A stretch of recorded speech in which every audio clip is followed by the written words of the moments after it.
Swami Vivekanand Subharti University, one of the leading universities of North India.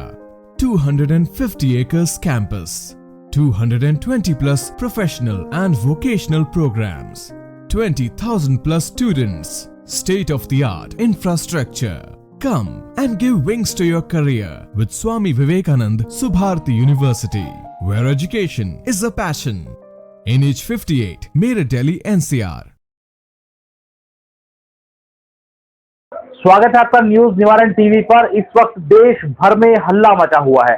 Madani के बयान के बाद जिस तरीके से AIMIM और उसके सदर को मानने वाले लोग हैं वो मदनी के खिलाफ एक तरीके से माहौल क्रिएट करने लगे हैं। बयान दिया पॉलिटिकल एतबार से। उन्होंने कहा कि AIMIM के चीफ असदुद्दीन ओवैसी मुसलमानों की राजनीति नहीं करते और जो उनकी सभाओं में उनके जलसों में जाते हैं वो पागल हैं। इस तरह के बयान के बाद अब हल्ला मच गया है। कई उलमाओं ने खिलाफ मोर्चा खोलना शुरू कर दिया है। मालेगांव से लेकर कई बड़े उलमाओं ने इस बात को कहा है कि उन्होंने गलत बयान दिया है, लेकिन अब इस बयानबाजी के बाद मौलाना मदनी का बयान नहीं आया है। बताया जाता है वो देश से बाहर चले गए हैं। तो ऐसे में AIMIM में जुड़े लोगों का क्या कुछ कहना है। मेरे साथ काजी जुबैर हैं, एडवोकेट हैं और लीगल सेल के जिला अध्यक्ष हैं AIMIM में। इस बयान को लेकर वो क्या सोचते हैं, क्या उनका व्यू है, क्या कहना चाहते हैं, मैं पहुंचा हुआ हूं। सर बताइए, AIMIM में आप लीगल सेल के जिला अध्यक्ष मैंने तारुफ कराया जो कि जमीयत उलमा हिंद का एक बड़ा एक नाम है और पूरी जमीयत उलमा हिंद उन्हीं के माध्यम से चल रही है। देश भर में लोग उनको मानने वाले हैं, बड़ी तादाद में फॉलोवर हैं और इस तरह का बयान क्या कहेंगे सर? देखिए, असद मदनी साहब हो या महमूद मदनी साहब हो, वो एक ही सिक्के के दो पहलू हैं, चाचा भतीजे हैं। वो शायद ये भूल गए कि वो किसी जमाने में राज्यसभा में भी गए थे। राज्यसभा में जाने के बाद उन्होंने क्या क्या मुसलमानों के लिए, कोई एक काम बता दें वो कि उन्होंने मुसलमानों के लिए फला काम किया है। सिर्फ वो ये चाहते हैं कि मुझे किसी भी तरीके से कोई भी पार्टी राज्यसभा में, महमूद मदनी साहब टीवी चैनलों पर सिर्फ उनमें ही आते हैं जहां स्क्रिप्टेड मामला होता है। वही चैनल उन्हें बुलाते हैं जो उनके मन की बात करते हैं। रही बात मुसलमानों के नेता होने की, तो मुझे बता दीजिए कि इस वक्त जो हालात चल रहे हैं देश के अंदर, प्रदेश के अंदर, किसी भी मुसलमान के साथ हिंदुस्तान में कोई हादसा होता है तो कौन बोल रहा है? पार्लियामेंट में बिल किसने फाड़ा? पार्लियामेंट में सबसे ज्यादा दहाड़ कौन मार रहा है? मुसलमानों के लिए लड़ कौन रहा है? मुसलमानों की आवाज कौन उठा रहा है?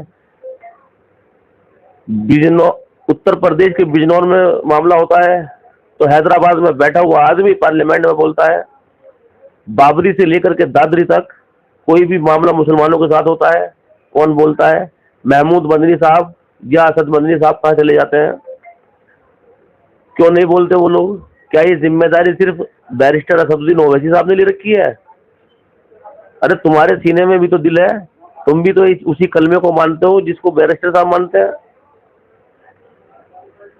लेकिन आप वक्त की जमीनों पर बैठ करके वक्त के जो प्रॉपर्टी है उसको बैठ करके आप सिर्फ मजे मार रहे हैं, मलाई मार रहे हैं, कुछ नहीं कर रहे हैं आप लोग कौम के लिए। आपने बताइए कितने इंस्टीट्यूशन खुलवाए? आपने कौम के बच्चों के लिए क्या किया? सिर्फ एक दारुल उलूम को लेकर के आप इतनी बड़ी जंग करते हैं। हम भी चाहते हैं कि मुसलमानों के बच्चे पढ़ें, अच्छी तालीम हासिल करें।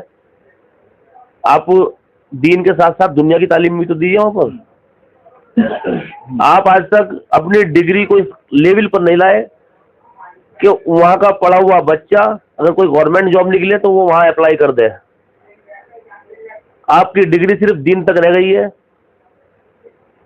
और दीन भी वो दीन कि जो सिर्फ मदरसों तक है, मस्जिदों तक है। आपने मुसलमानों के लिए आज तक एक काम बता दीजिए कि हमने फला जगह ये काम किया है। अगर वो बंदा हैदराबाद में बैठ करके हिंदुस्तान के कोने कोने के मुसलमानों की आवाज उठाता है, वो बंदा अपने सीने में मुसलमानों के दर्द को समझते हैं,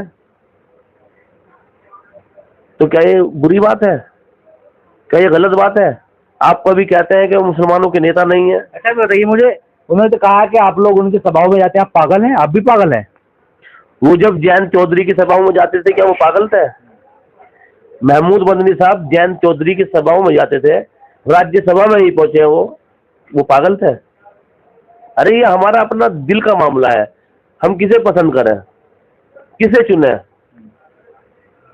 ये हमारे अपने दिल का मामला है, हम किस पार्टी में रहे। मुसलमान तो समाजवादी पार्टी की रैलियों में भी जाता है, मुसलमान मायावती की रैलियों में भी जाता है, मुसलमान केजरीवाल जी की भी रैलियों में जाता है, मुसलमान लोकदल की रैलियों में भी जाता है। क्या वो पागल हो गए? बताइए आप मुझे। अच्छा, अब सवाल ये बनता है कि आपने कहा सदबदी साहब कुछ नहीं कर रहे हैं, हालांकि एक बड़ी बात यह भी है कि गद्दी को लेकर के उनमें जंग है दोनों चाचा भतीजों में। गद्दी और लोगों का तो यहाँ तक का कहना है कि खजाने को लेकर जंग है साहब। इंस्टीट्यूशन की आपने बात कही ने और AIMIM के चीफ ने अगर बात करें इन दोनों की, तो इन्होंने क्या किया कौम के लिए, क्या है उन्होंने कुछ इंस्टीट्यूट खुलवाए हैं, कुछ अस्पताल खुलवाए हैं, और इन्होंने क्या कराया है? आप थोड़ा तफसील से बताइए कि वो जो कहना चाह रहे हैं आवाम भी पागल है और वो खुद जो बंदा ऑक्सफोर्ड से पढ़ का है उसको लेकर किस तरह की बयानबाजी कर रहे हैं, कुछ कहेंगे सर? देखिए, बैरिस्टर साहब का जो परिवार है वो एक राजनीतिक परिवार है। आप हैदराबाद जाइए, आप देखिए कि उन्होंने वहां पर क्या काम किया, क्या डेवलपमेंट किया है। वहाँ पैरामेडिकल कॉलेज खोले गए हैं, वहाँ इंजीनियरिंग कॉलेज खोले गए हैं, वहाँ MBBS के लिए कॉलेज खोले गए हैं, वहाँ लड़कियों की पढ़ाई के लिए अलग कॉलेज खोले गए हैं। कहाँ से आ गए भैया है? अब अगर हम इनकी बात करें तो इन्हें बताइए इन्होंने कौन से कॉलेज खोले? दारुल उलूम देवबंद भी आज का नहीं है, इनका नहीं खुला हुआ है। इनके जो पूर्वज थे वो खोल करके गए थे तो मलाई मार रहे इस पर बैठ करके। आपने आज तक, मेरा कहना यही है अब भी फिर दोबारा से, आपने अपनी डिग्री को इस लेवल पर नहीं लाए कि अगर जो वहां का बच्चा पढ़ा हुआ किसी यूनिवर्सिटी की डिग्री के बराबर हो, आप आज तक उसे यूनिवर्सिटी का दर्जा नहीं दिलवा पाए। अरे अगर कोई वहां से मौलवी बन करके निकल रहा है बंदा, कोई वहां से मुफ्ती बन करके निकल रहा है, तो उसके पास कोई डिग्री ऐसी होनी चाहिए कि अगर कहीं गवर्नमेंट की जॉब निकले तो वो उसमें अप्लाई कर दे। आपको कोई प्राइवेट जॉब भी देने के लिए तैयार नहीं है, आपकी डिग्री यहाँ तक की है। सिर्फ हाफिज मौलवी मुफ्ती बन जाने से वो कामयाब नहीं हुआ है। अच्छा, ये बात जो आप कह रहे हैं कि डिग्री ऐसी नहीं है, वहां के पढ़े लिखे मस्जिद मदरसों को संभाल रहे हैं, लेकिन गनीमत ये है, परेशानी ये है कि मस्जिद मदरसों को संभालने वाले लोगों के पास भी फंडिंग नहीं हो पाती है। चाहे जमीयत हो चाहे वक्फ हो, कोई उनको सैलरी तक नहीं दे पाता, आवाम चंदा इकट्ठा करती है उनके लिए भी। तो क्या चंदा इकट्ठा करने के लिए ये कह सकते हैं?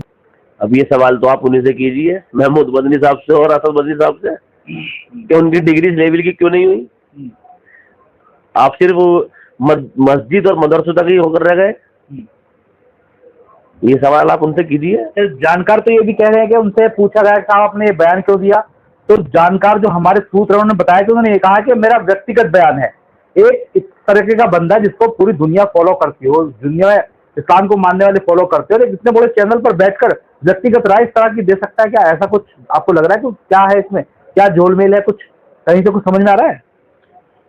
देखिए कुछ नहीं है, उपचुनाव होने जा रहा है उत्तर प्रदेश के अंदर, वो एक पार्टी से जुड़ा हुआ है, हो सकता है कि वो उसी के लिए कर रहे हो सारा काम।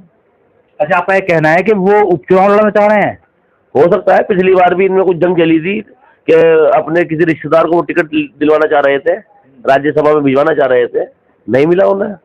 हो सकता है कि आज भी ये मामला तो कि मैं इस तरीके का बयान दूंगा तो दूसरी पार्टी खुश हो जाएंगी जिनके लिए मैं बयान दे रहा हूँ। और उन्हें देखिए एक बात, उन्हें सिर्फ राज्यसभा की सीट चाहिए है, पहले से ही वो अपने राज्यसभा तक महदूद है। अच्छा, मुझे ये बताइए, कई बार हमने भी कोशिश की और बहुत सारे मीडिया संस्थान कोशिश करते हैं, जब जगह जगह मीटिंग होती है, मीटिंगों में अपने वक्तव्य रखते हैं कि हम उनसे बात करके कुछ सवाल के जवाब ले लें। हमें तो आज तक कोई सवाल का जवाब मिला नहीं। ऐसा कौन से वहाँ क्या मिलता है कि वहाँ जाकर के वो आपने जो कहा रटी रटाई स्क्रिप्ट वहाँ पढ़ने को मिल जाती है? जो ग्राउंड जीरो की जर्नलिज्म है, ग्राउंड जीरो के पत्रकार है, वहाँ जाकर तो कुछ बताया नहीं है आज तक। आप पहले उनसे जाकर के मिलिए और उनसे कहें कि मैं पत्रकार हूँ, वो आपको अपने ही सवाल देंगे कि आपको सिर्फ ये पूछना है। जैसे आप मेरे से डायरेक्ट सवाल पूछ रहे हैं, जो मन में आपके आ रहा है, दिल में आपके आ रहा है, वो सवाल पूछ रहे हैं, और मैं उसका बेबाकी से जवाब दे रहा हूँ। आप वहाँ नहीं कर सकते काम।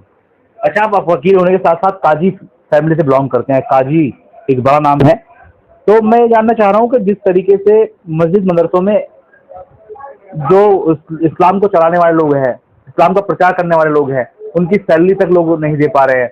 जो वक्त है हमारा, उसके अलावा जमीयत है, क्या इन लोगों को आगे नहीं आना चाहिए कि जहाँ जहाँ इस्लाम को बढ़ाने वाले लोग हैं उनकी सैलरी वक्त दे या फिर जमीयत दे? ये सारा जिम्मा जो आवाम के ऊपर है। चंदा भी, इन संस्थानों को चंदा भी वही देंगे, सैलरी भी वही देंगे, और सवाल अगर इनसे ऐसे पूछे जाएंगे, जो लोग आवाज उठा रहे हैं मुस्लिम कौम के लिए, उसको इस तरह से कह देंगे वो पागल है, वो रहनुमा नहीं हो सकते।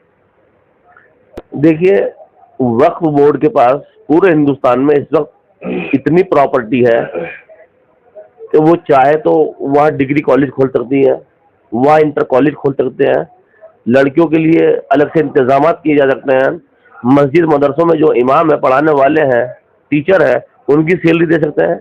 लेकिन ये करेगा कौन? जो वक्त में बैठे हुए लोग हैं वो खुद मलाई मार रहे हैं। उन्हें खुद नहीं पता कि हमारे पास कितनी जमीन है। मतलब जंग लड़ने के लिए आवाम है और मलाई मारने के लिए लोग बैठ गए। देखिए, आवाम भी अब समझ चुकी है कि कौन किसके लिए क्या कर रहा है। आवाम ने समझा जब तो मेयर के चुनाव में हमें दूसरे नंबर पर आना पड़ा। आवाम ने इन लोगों को नकार दिया। हमारी जो पार्टी के प्रत्याशी थे मेयर के इलेक्शन में, वो सेकंड नंबर पर आए, तो आवाम ने समझा जब तो हमें सेकंड नंबर पर लाई। इससे सवाल निकलता है, जो आप उपचुनाव लड़ने जा रहे हैं, अब ये बताइए, इस जो बयान आया है मदनी साहब का, इस बयान के बाद जो 10 सीटों पर उपचुनाव होने जहाँ आपके प्रत्याशी आएंगे, क्या फर्क मानने के कुछ फर्क पड़ेगा इस बयान से ओवैसी पार्टी पर? देखिए, ये उनका अपना निजी बयान है। पब्लिक पागल नहीं है, पब्लिक बहुत होशियार है, जनता बहुत होशियार है, हमसे कहीं आगे की सोचती है। हम जो पब्लिक को, जनता को बता भी नहीं पाते, वो वहां तक पहुंच जाती है। और कभी कभी तो ऐसा होता है कि हमारे जहन में वो सवाल नहीं होता जो जनता हमसे पूछ लेती है, और वो जनता के फायदे के लिए होता है, आवाम के फायदे के लिए होता है। अब ये तो जनता की अदालत में जनता ही फैसला करेगी। नहीं, आप ये बताइए, उनके बयान से कुछ फर्क आपको लग रहा है, कुछ फर्क पड़ेगा? मुझे नहीं लग रहा कि उनके बयान से कोई फर्क पड़ेगा। ये पॉलिटिकली बयान है उनका।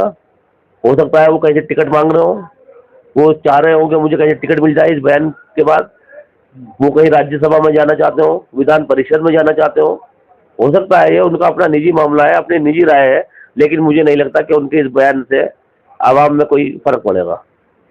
क्या ये मान रहे हैं कि उनके इस बयान से वही फंस गए हैं आवाम के बीच में, उन पर सवाल उठने शुरू हो गए हैं? बिल्कुल भाई, जो वो इस तरीके का बयान दे रहे हैं, आवाम को भी पता है कि इस वक्त आवाम के लिए कौन काम कर रहा है, कौन लीडर आवाम के साथ है। तो अब हो सकता है कि वो फंस गए। कभी कभी ऐसा होता है कि हम अपने सवाल में खुद ही फंस जाते हैं। वो बात हमें बोलनी नहीं होती, लेकिन हम अपना बोल देते हैं तो पब्लिक पकड़ लेती है उस बात को। ये तो आप खुद ही कह रहे हैं, ये है मामला। तो हमारे साथ थे काजी जुबैर, जिला अध्यक्ष हैं लीगल सेल के AIMIM में, लेकिन उन्होंने बेबाकी से बात रखी। जिस तरीके से मुझे साहब का बयान आया और उस बयान में ओवैसी साहब को टारगेट किया गया, उनकी जलसे में आने वाली पब्लिक को टारगेट किया गया। अब पब्लिक असद साहब को टारगेट कर रही है और लगातार ऐसे बयान आ रहे हैं उलाओं से लेकर और आवाम तक, जो लोग पार्टी को मानते हैं उनके बयान आ रहे हैं। वो उन बयानों में अब आपको ही घिर रहे हैं, उनसे सवाल कर रहे हैं कि आपने ये सवाल कैसा कर दिया और आप पॉलिटिकल इंसान नहीं है। और उसके बाद भी अपने तरीके से सवाल किया। साथ ही साथ उन्होंने जो आवाम है वो ये भी पूछे कि साहब आप भी राज्यसभा गए थे और आप भी लगातार टिकट मांग रहे थे, तो इस तरह का बयान आखिर क्यों दिया? एक शख्स सदन में खड़ा होकर के एक समाज की आवाज अगर बुलंद कर रहा है तो उसकी आवाज को दबाने की बात आपने ऐसे कैसे कर दी? फिलहाल इस मसले पर, इस मुद्दे पर हम आगे भी लोगों से बात करते रहेंगे। दीजिए इजाजत। जय हिंद,